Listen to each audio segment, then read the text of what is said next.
welcome everyone to a new episode of Today's Youth. And today you will be meeting with a graduate of tour guidance. She is graduated from Ain Shams University. Nancy Fekry will tell us more about her studies, her education, and her hobbies. She has a lot of hobbies. She's multitasking, and she has a very special interest in writing. Hello, and thank you for joining us, Nada. Well, thank you for having me. Nada, talking about first, let's start with your education. You graduated from the Faculty of Tour Guidance at Ain Shams University. Tell me about your education. Why did you choose this major in specific? I like learning about culture and where you can learn culture better than Egypt. So I was super interested to get to know more about our history, starting from the Pharaonic area till the modern Egypt history. Yes. So I thought that it would be interesting if I joined the University of Ain Shams as a tour guide in the tour guide department. And it was it was a very nice. Yes. You study history, archaeology, you study more about our sites outside Egypt. Exactly, yes. We learned all the status that are here in Egypt, as long as the touristic places, the mega wannabe there places in Egypt. And we learned everything, the history, the Valley of the Kings, everywhere in Luxor and Aswan, here in Egypt. It was super interesting. We learned about the Coptic era, Greek era, every place in Egypt we were able to study and visit during our college years. Yeah, you also learn about monuments, Egyptian monuments abroad, right? True, yes, the ones in UK and in different places. Yes, we learned about it and how we can distinguish it, that it belongs to the ancient Egyptian history. Yeah. Okay, you also have a very special traveling. True, yes. Tell me more about your different visits to different. Okay, I was born and raised in Saudi Arabia. I think I started loving traveling because we traveled in different, and then later on when I came to Egypt, I had the chance to travel again to China, and then later on I traveled to Kazakhstan where I worked for a while, and I'm looking forward that hopefully next year I will travel to South Korea.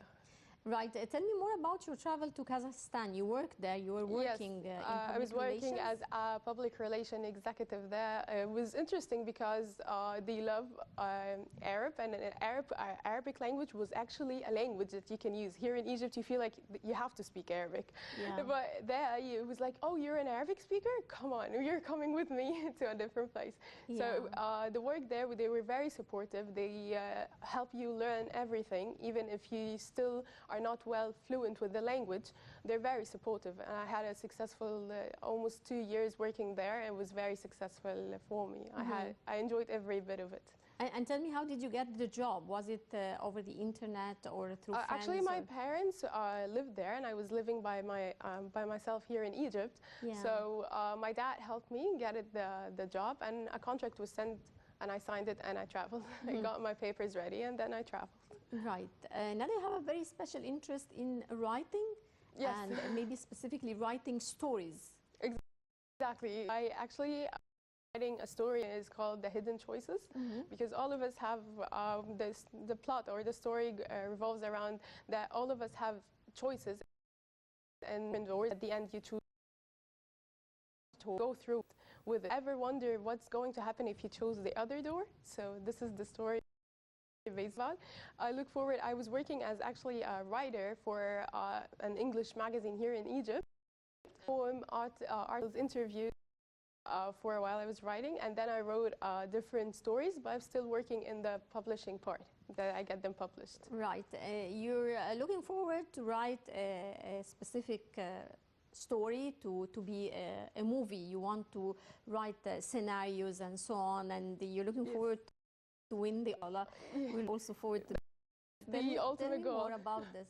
The ultimate goal for me, I feel sometimes you feel like all the stories has been told, but there's nothing that is final. You're going to find the new stories, always going to find something interesting to share, and I have lots that I want to be And one day I get an Oscar. That's a dream.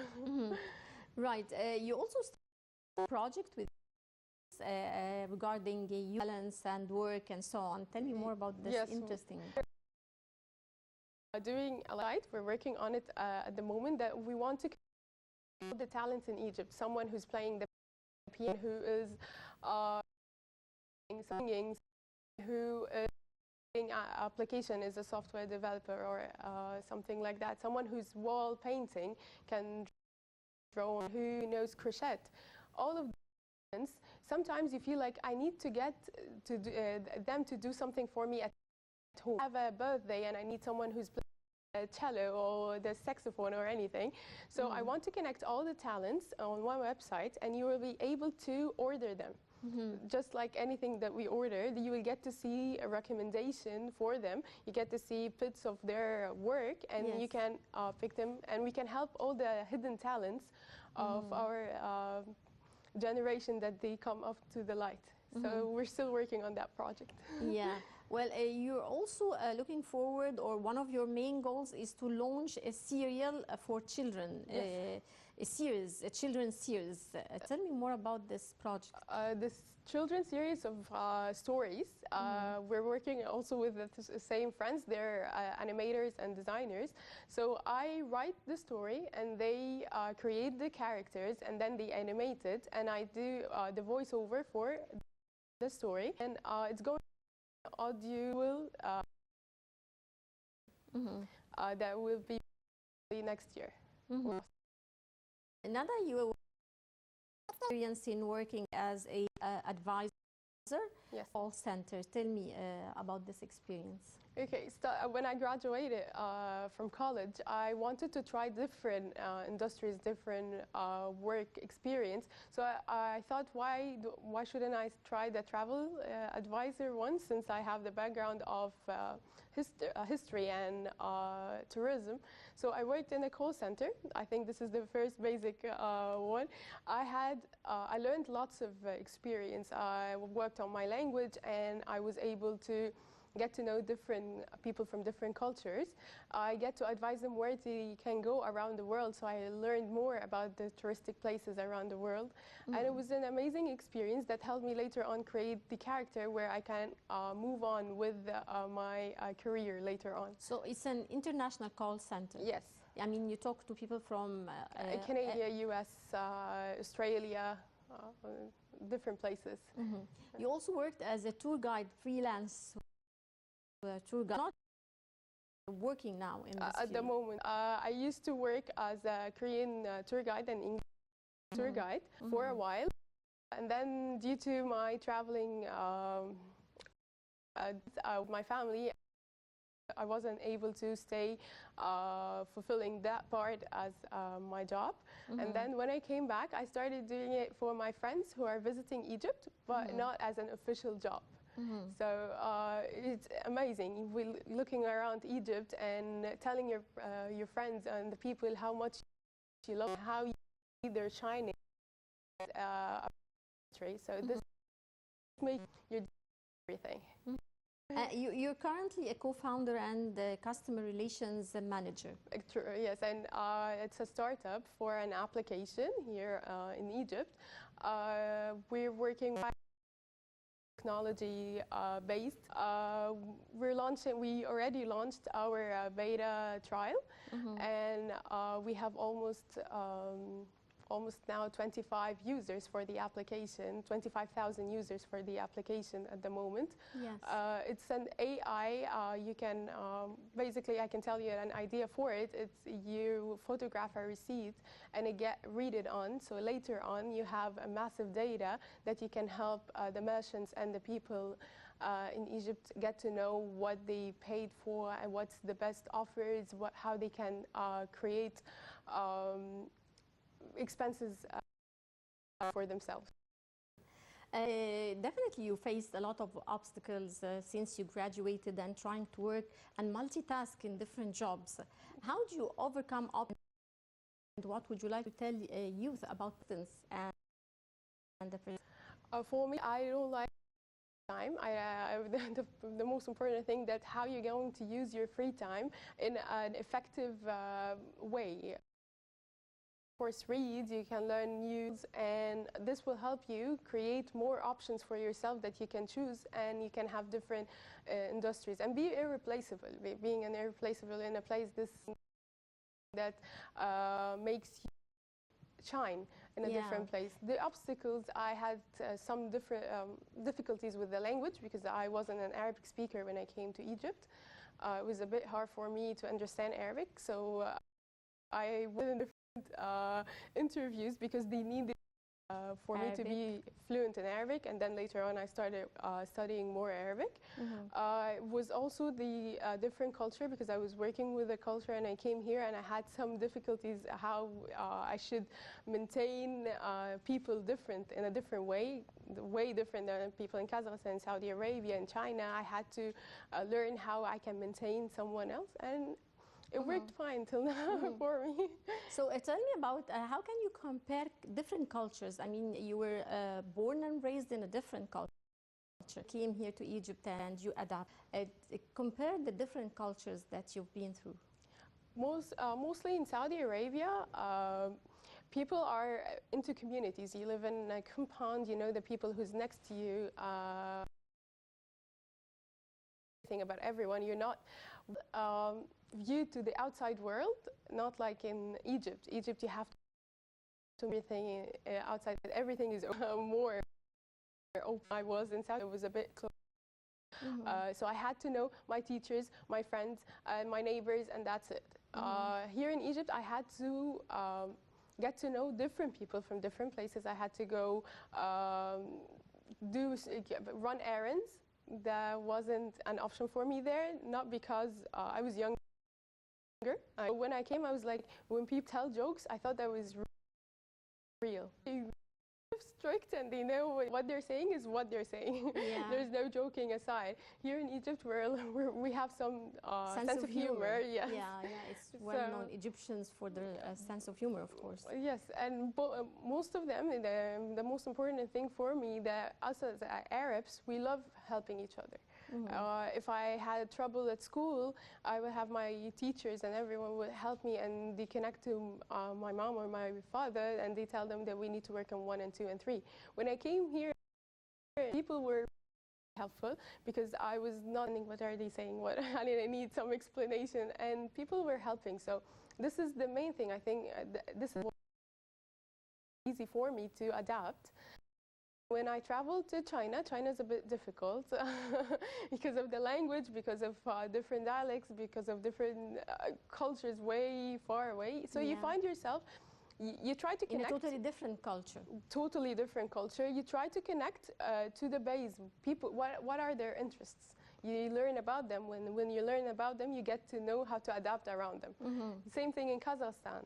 Kazakhstan, I was working with an English manager, and my community was all Kazakh people, and at first they thought I was Turkish, and then, oh, you're Arab. So I wanted to know about Egypt. They have lots of places that called it with an Arabic name. There are touristic places with the Arabic name, and also different culture.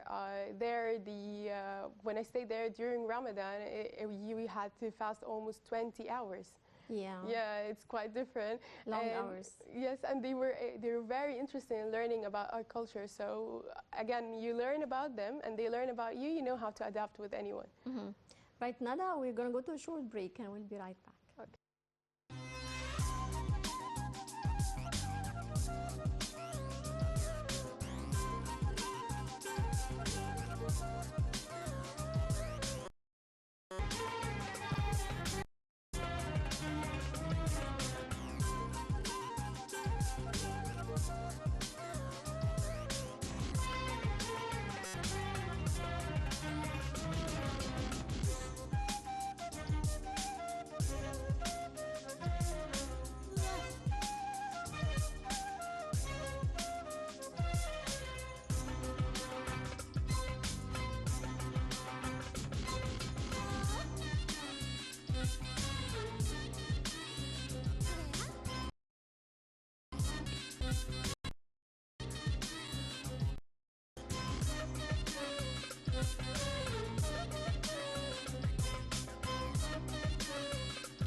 welcome back, and still with my guest, Nada.